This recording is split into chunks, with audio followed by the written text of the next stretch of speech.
Let me tell you how I came up with the idea to start making audiobooks. It all started around the 6th of November 2024, so last year. Me and my now wife were living separately. Now, this wasn't because we had a falling out or anything like that.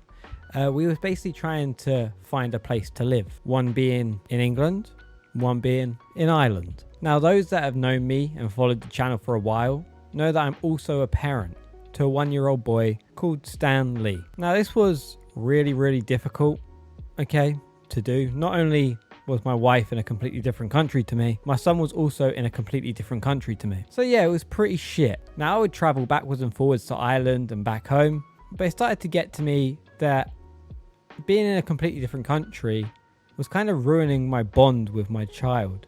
Now, it got me thinking about all the stuff that we used to do when we all lived together. And one of the main things that helped me with my bond with my kid was reading.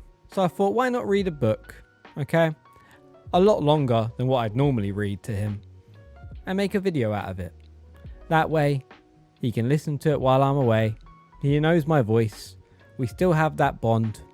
So whenever I see him, he'll be able to recognize who I am. Now, this is all that I intended to do with these videos, They were literally intended to be for my son, and they still are. Now, I came across a problem when it came to making these audiobooks, and that was that babies don't tend to hold a lot of interest in something that isn't forever changing, basically.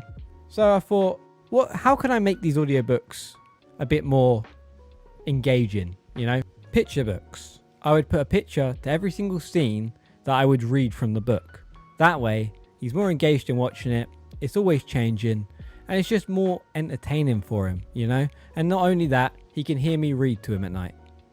Now, this worked out great because not only was I beforehand struggling to maintain a bond with my child and also maintain a consistent upload schedule, but now I was doing both simultaneously with the same thing. It was basically killing two birds with one stone. Since doing these audiobooks, I managed to make enough money to now live with my wife and son again. I can afford to pay the rent and all the bills just on my own. And that's all thanks to you guys. It really is. Remember I said there was a happy ending to that story at the beginning? This is that happy ending. Now, I really struggled all of last year. It sucked. It really did. Especially being away from them two. And now, everything seems to just be working out. And I just want to thank you guys for supporting me so much.